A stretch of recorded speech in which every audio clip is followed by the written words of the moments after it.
KPK yang katanya semakin kuat dengan revisi Undang-Undang KPK justru menerbitkan SP3 untuk terdakwa BLBI yang merugikan negara 4,58 T. Pada sisi yang lain, ketika Syahganda Nainggolan dituntut 6 tahun penjara karena menyebarkan hoax, Henry Subiakto dengan enteng mengatakan hoax yang disebarkan sekedar merupakan eksperimen. Negeri kita memang penuh dengan inkonsistensi dan kontradiksi, karena itu nikmati saja.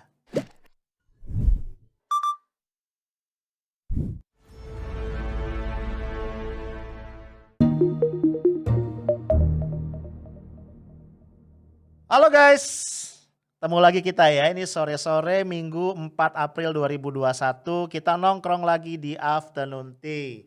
Gua ngeliat wajah-wajah lu pada kusut nih. Ya kayaknya lu mikir, aduh ya setelah long weekend yang asik gitu ya, kita bisa santai, rehat. Aduh besok udah Senin lagi. Tapi jangan gitu dong bro ya. Viewer gua tuh pasti semangat kalau menghadapi hari Senin. Yes, thanks God gitu ya. Senin lagi gue bisa kerja lagi, berkarya lagi. Gitu ya, setuju ya? Oke, kita santai dulu tapi ya, masih di Afternoon Tea. Kita akan ngobrol-ngobrol tentang gimana caranya kita bisa happy. Ya, rupanya di tiap negara bro, itu ada rumus atau cara tersendiri, ada seni tersendiri kalau kita mau hidup bahagia, berumur panjang dan gak gampang sakit. Khusus untuk Indonesia, cara itu adalah jangan terlalu serius. Terutama dalam mencerna berita apapun ya yang berkaitan dengan politik, dengan pemerintah dan dengan demokrasi kita. Kenapa gue bilang begitu? Karena dari pengalaman dan pengamatan gue ya, itu banyak banget ya kejadian-kejadian yang berkaitan dengan politik, dengan demokrasi, dengan pemerintah, dengan aparat negara. Itu yang apa ya, begitu deh ya. Kadang-kadang gak logik, bukan kadang-kadang sih sering ya, gak logik, gak masuk akal, melanggar logika, melanggar akal sehat gitu kan, melanggar rasa keadilan gitu ya, menyakiti rakyat kecil, macam-macam lah gitu. Dan kalau kita terlalu serius memperhatikannya atau kita memikirkannya, waduh ya bisa sakit jiwa bro kita ya, bisa mati lebih cepat bahkan ya, jadi santuy aja. Ya tetap kita upayakan perbaikan, tetap kita suarakan kebenaran, tetap berdoa kepada Tuhan Yang Maha Kuasa, tapi kalau belum berubah ya sudahlah ya.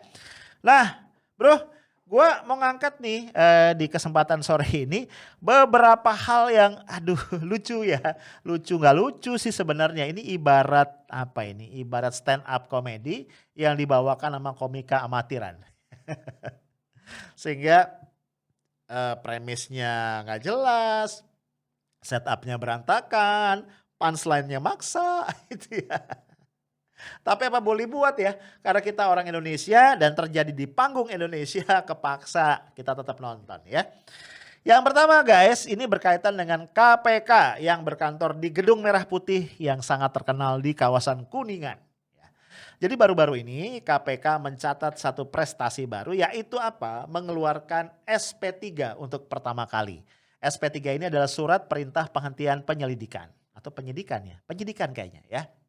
Lu cek lah P yang terakhir itu penyelidikan atau penyidikan ya. Intinya adalah KPK menyatakan kasusnya ditutup gitu ya.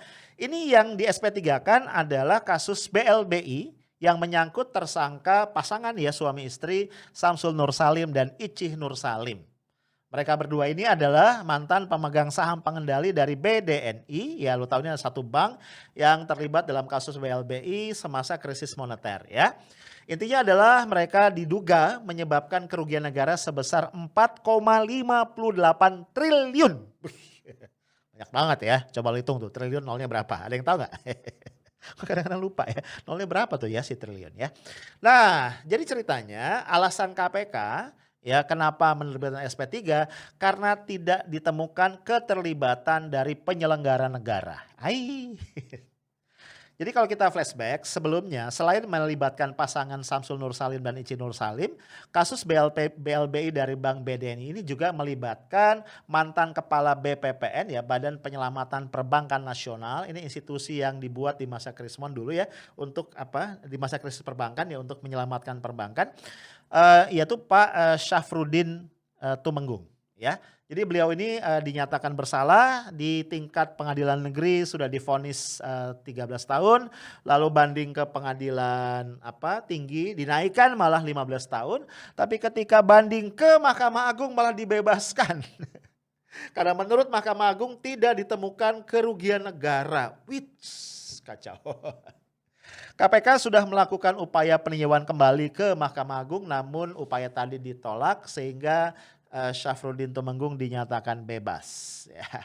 Dan dengan SP3 ini, maka Samsul Nur Salim dan Icin Nur Salim juga akan bebas. Ya. FYI bagi yang belum tahu, pasangan ya dua sejoli ini saat ini statusnya buron ya, masuk dalam DPO. Ya, KPK sudah minta polisi mencari mereka, ya bahkan sudah menyurati ke kalau nggak salah 5 alamat atau 8 alamat ya di Indonesia dan Singapura karena domisili terakhirnya diketahui di Singapura, tapi sampai hari ini belum bisa ditemukan.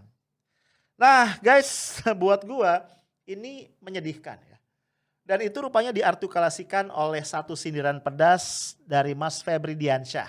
Ya, beliau ini adalah mantan jubir KPK sekaligus merangkap Kabiro Humas KPK. Ya, jadi tahun lalu ya, beliau mengundurkan diri.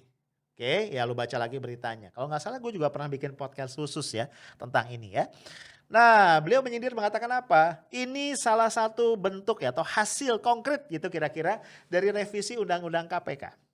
Bahkan Mas Febri melanjutkan sindirannya mengatakan begini, kan lu tahu ya bahwa Firly Bahuri, ketua KPK yang saat ini memimpin KPK bersama komisioner yang lain itu mengatakan bahwa KPK ini tidak dilemahkan dan tidak bisa dilemahkan. Dan KPK juga pemerintah berkali-kali membantah sinyalemen dari berbagai pihak yang mengkhawatirkan revisi Undang-Undang KPK tahun 2019 akan melemahkan fungsi dan peran KPK sebagai lembaga anti korupsi. Ya intinya mereka mengatakan tidak ya, revisi Undang-Undang KPK itu justru untuk menguatkan lembaga ini supaya lebih bertaji lagi, lebih bergigi untuk memberantas korupsi, mengejar para koruptor. Tapi fakta lapangannya ya begini nih. Sehingga Mas Febri melanjutkan bahwa para koruptor itu harus berterima kasih kepada pihak-pihak yang menggulirkan dan kemudian menggolkan revisi Undang-Undang KPK. Nah bro, ini yang gua sebut sebagai paradoks ya. Jadi no wonder bro ya kalau kemudian survei dari Transparansi Internasional ya dalam survei persepsi korupsi, kondisi Indonesia itu memburuk ya dibanding tahun-tahun yang lalu. Ya begini ini modelnya. Jadi kekhawatiran banyak pihak itu terjadi. Telah terjadi pelemahan yang terstruktur ya, sistematik dan masif terhadap KPK. Ini contoh. Ya, belum lagi kalau kemudian kita bicara beberapa kasus yang sampai saat ini masih berlangsung ya, dan nggak jelas nih, karena nggak ada lagi tersangka baru yang kemudian dipanggil. Padahal nama-nama itu sudah berkali-kali disebut dalam rekonstruksi perkara atau juga dalam persidangan ya. Yang gua maksud adalah perkara dugaan korupsi bansos di Kemensos. Ya, lu tahu kan ada 2 nama nih yang disebut-sebut baik dalam persidangan tersangka yang lain maksud gua dan juga dalam rekonstruksi perkara yaitu Herman Heri dan juga Ihsan Yunus. 2 politisi PDIP yang diduga mendapatkan jatah pengadaan bansos yang jumbo ya, banyak banget jutaan paket. Ini nggak dipanggil sampai hari ini gitu loh ya. Dan kemudian beberapa nama ya yang disamarkan ada anak Pak Lurah, ada Madam Bansos itu juga tak tersentuh KPK sampai hari ini. Tetap mentok di Juliari Batubara doang. Jadi di sini kemudian ya jangan salahkan kemudian kalau rakyat semakin skeptis ya. Ini KPK kok modelnya kayak begini, apalagi belakangan ya ini mulai direalisasikan ya revisi Undang-Undang KPK, KPK dimasukkan ke rumpun kekuasaan eksekutif, dampaknya apa? Status pegawai KPK harus berubah menjadi ASN, artinya apa? Menjadi bagian dari pemerintah. Ya ini kan melanggar logika yang paling sederhana. Kalau kita bicara kejahatan korupsi, ya tindak pidana korupsi itu pasti melibatkan oknum-oknum pemerintah, iya kan? Gak mungkin korupsi gua gitu ya, terus sama teman gua yang bukan siapa-siapa, gak bisa bro. Ya, korupsi itu pasti melibatkan salah satu pihak terlibatnya itu unsur pemerintah, oknum pemerintah. Nah sekarang kalau status penyidik KPK-nya atau pegawai KPK-nya ASN, lu pikir aja deh tuh. Ya, ini satu. Ya jangan terlalu serius tadi gue bilang ya, santuy aja.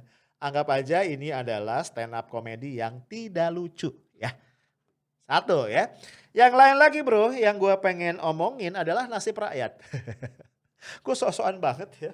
Menteri bukan, anggota dewan bukan, tapi kan gue penyambung lidah rakyat. Ya, gua kaget ya. Ya nggak apa-apa ya, karena menteri aja suka kaget, presiden aja suka kaget, masa gua yang rakyat jelata nggak boleh kaget ya. Jadi yang bikin gua kaget adalah beberapa waktu yang lalu itu menteri kita tercinta, Mensos kita Ibu Tri Risma hari ini, Ibu Risma mantan wali kota Surabaya yang hobinya adalah blusuan, itu memberikan berita, mengumumkan satu hal yang gua rasa akan menjadi pukulan lagi nih bagi rakyat jelata, orang-orang miskin, kelompok yang paling terdampak pandemi COVID-19. Intinya beliau mengatakan, ini budgetnya penanganan COVID ini udah tipis nih. Kira-kira gitu ya gampangnya ya. Dampaknya apa? Ya, bansos tunai yang Rp300.000 per bulan itu tahun ini dihapuskan. Ya, walaupun ya bentuk-bentuk bantuan yang lain masih ada, tapi tadi bansos tunai Rp300.000 ini dihapuskan. Sebenarnya gue bukan sebenarnya ya, ini beneran ya. Gue tuh sedih banget ya. Ya gue sih bukan penerima bansos ya. Enggak, enggak lah ya masa ya gue penerima bansos, lu tega banget sih lu. Enggak, gue enggak. Cuma maksud gue gini loh. Menurut gue bansos tunai ini apa ya, sangat dibutuhkan gitu loh ya. Sama masyarakat kecil di bawah yang sangat terdampak. Ya lu bayangin ya Rp300.000 per bulan. Mungkin buat orang-orang menengah ke atas itu ya piece of cake ya. Itu sekali kita makan di restoran aja mungkin gak cukup. Tapi buat rakyat bawah itu penting banget untuk menyambung hidup dari hari ke hari. Dan kalau bantuannya diberikan dalam bentuk tunai ya lu bayangin. Itu lebih fleksibel, ya gak sih? Ya kita setiap rumah tangga atau setiap orang yang mendapatkan itu bisa menggunakannya sesuai dengan kebutuhan. Dan besar kemungkinan ya mereka akan belanja di mana? Di warung sebelah, di pasar tradisional gitu kan ya untuk kebutuhan sehari-hari. Gak mungkin kan bansos dipakai nyicil apartemen gitu kan. Nah itu kan secara tidak langsung akan memutar ekonomi gitu lah bro. Ya tadi itu alasannya tuh agak gimana, itu budgetnya udah gak ada gitu. Artinya apa? Pemerintah kan udah kurang duit kan, bener gak? Kurang duit. Ya kita tahu lah Ibu Sri Mulyani itu udah pusing ya, udah pusing dia nyari sumber utangan.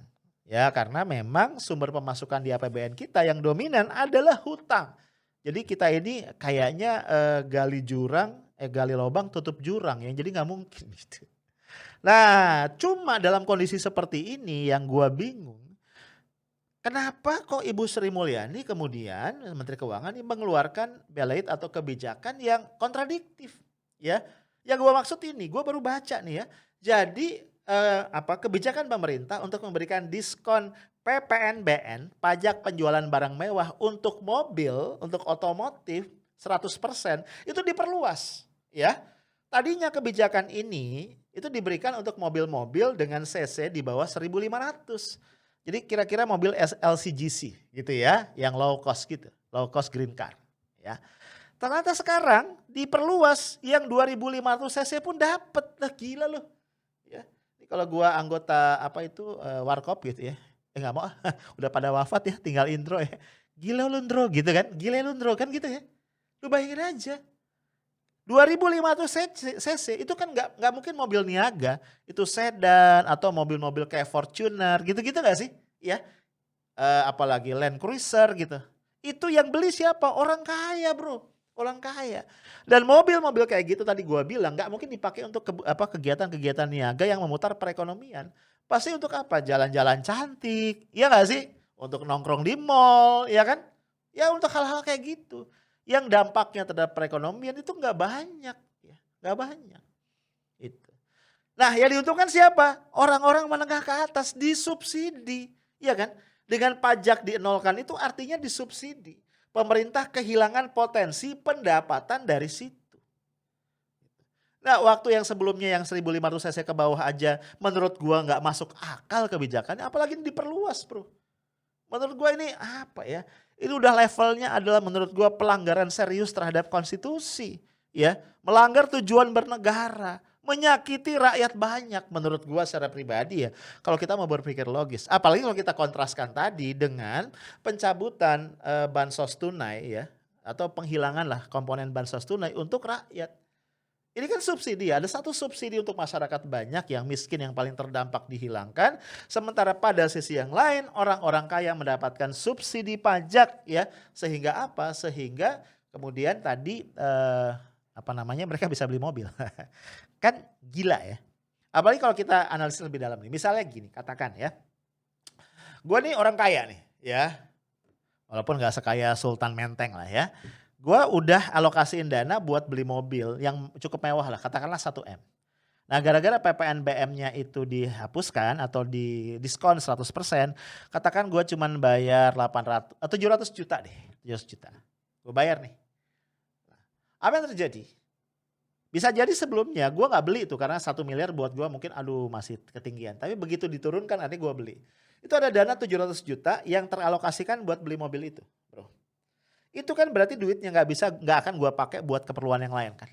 Keperluan-keperluan yang bisa jadi itu bisa memutar ekonomi akan jauh lebih cepat. Kebayang ya malu ya ilustrasi yang gua kasih.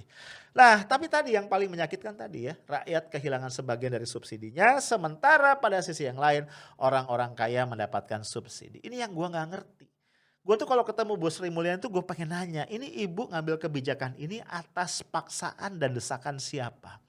Sebenarnya apa sih yang ibu perjuangkan dan pertahankan? Atau dengan bahasa yang lebih kasar, siapa yang ibu takuti sehingga akhirnya ibu mengambil keputusan ini? Kenapa gue bertanya begitu? Karena awalnya gue dengar event yang sebelumnya aja nih yang buat kendaraan 1.500 cc ke bawah, Ibu Sri Mulyani itu menolak keras awalnya. Ya, yang ngontot adalah Menteri Perindustrian, ya. Tapi kemudian nggak tahu lobby gimana, akhirnya pemerintah setuju, Menteri Keuangan setuju. Nah ini sekarang nih lebih parah lagi ya, diperluas ke yang 2.500 cc. Ini siapa nih? Ya, pihak mana? Oligarks mana ini yang maksa? Sampai akhirnya Ibu Sri Mulyani menyerah. Nah itu yang bikin gua pusing ya. Tadi gue udah bilang ya nggak boleh pusing ya. Mungkin karena gue terlalu serius. Oke, kita nggak perlu terlalu serius. Cuma ini memprihatinkan banget bro ya. Artinya kita melihat lagi ada satu inkonsistensi. Yang inkonsistensi ini kalau diterusin ini bahaya. Nah guys, ada satu lagi nih inkonsistensi dalam kaitan dengan bidang hukum. Ya, salah satu aktivis Syahganda Nainggolan yang kita tahu ditangkap ya dalam konteks kericuhan atau keramaian lah ya yang terjadi ketika pengesahan Undang-Undang Cipta Kerja Omnibus Law tahun lalu. Ya, saat ini beliau sedang menghadapi proses pengadilan dan jaksa menuntut beliau dengan hukuman 6 tahun penjara. Yang menarik, jaksa tidak jadi menggunakan pasal-pasal di Undang-Undang ITE untuk menjerat Syahganda, tapi justru menggunakan 3 pasal dari Undang-Undang Nomor 1 Tahun 1946. Antara lain pasal 14 ayat 1 ini menyangkut menyiarkan berita atau pemberitahuan bohong. Ada lagi pasal 14 ayat 2 menyiarkan berita atau mengeluarkan pemberitahuan yang menerbitkan keonaran. Lalu pasal 15 menyebarkan kabar yang berlebihan atau tidak lengkap. Ya tadi. Ujungnya dituntut 6 tahun. Jadi kalau pakai bahasa sekarang ya Syahganda dituduh menyebarluaskan hoax. Nah kenapa gue sebut atau gue bilang ini terjadi inkonsistensi? Karena baru-baru ini ya Profesor Henry Subiakto, ya, mungkin lo familiar ya dengan nama ini ya. Gue pernah bikin podcast tentang dia ketika dia terlibat polemik dengan Rocky Gerung ya. Beliau ini kan kita tahu adalah staf ahli di Kementerian Menkominfo ya, Komunikasi dan Informatika ya. Dia ini tertangkap basah oleh warganet ya walaupun sudah dihapus, itu memposting sebuah berita hoax di media sosialnya, di Twitternya. Ini berupa apa? Berupa cuplikan sebuah video yang dalam kicauannya dia sebutkan ini adalah tindakan rasisme yang dilakukan oleh seorang warga Amerika terhadap warga Indonesia. Ya, berita ternyata hoax. Disambut oleh atau direspon oleh banyak netizen yang tanda kutip menasehati beliau ya untuk check and recheck lah agar tidak menyebarkan hoax. Nah yang gua geleng-geleng kepala adalah merespon sikap dari banyak netizen yang mengkritiknya dengan keras itu. Henry Subiakto kemudian dengan enteng saja mengatakan bahwa ini sengaja dia lakukan untuk eksperimen. Untuk mengetahui bagaimana respon dari netizen. Kurang ajar kan? Ya sih, setuju gak lo kalau ini kurang ajar? Enak aja gitu ya, mentang-mentang dia ada di lingkaran kekuasaan gitu ya. Ya enak aja dia bilang eksperimen. Lu bayangin ya. Ini kan hoax, jelas-jelas menyebarluaskan hoax, terbukti hoax. Kalau Syahganda kan belum terbukti ya, ini terbukti hoax gitu loh. Dan gak diproses. Nah ini kita lihat semakin membuktikan sehingga kemudian kita nggak bisa ngeles juga bahwa memang hukum itu masih tetap ya tajam ke bawah dan tumpul ke atas. tajam kepada pihak oposisi, dan tumpul kepada mereka yang dekat atau berada dalam perlindungan kekuasaan. Nah, kalau sudah demikian ya kita nggak usah banyak ngomong lah ya tentang keadilan segala macam. Udah deh, forget it. Ya, cuma kalau ini terus dibiarkan, kita kan tentu prihatin ya. Ya bagaimana nasib kita? Maksudnya kita ini adalah negara ya, negara kita, rakyat kita, bangsa kita. Mau dibawa kemana demokrasi kita kalau begini ceritanya? Karena demokrasi guys, tanpa penegakan hukum yang adil itu pasti akan mati suatu saat, karena demokrasi itu justru akan membuat masyarakat merasa dirugikan, membuat masyarakat marah, dan membuat masyarakat merasa terinjak-injak keadilan dan harga dirinya. Ya, guys, itu aja dari gua. Selamat menikmati inkonsistensi karena kita memang berada di sebuah negara, ya, negara yang inkonsisten. Ya gimana enggak, presiden aja mendapatkan predikat the man of contradiction, ya kan? Kemudian juga mendapatkan award dari alma maternya UGM, dari mahasiswa, aktivis mahasiswa UGM sebagai juara ya ketidakkonsistenan antara omongan dengan kenyataan. Ya, apa boleh buat, nikmatin aja. Saya tahu smart and professional. Assalamualaikum warahmatullahi wabarakatuh.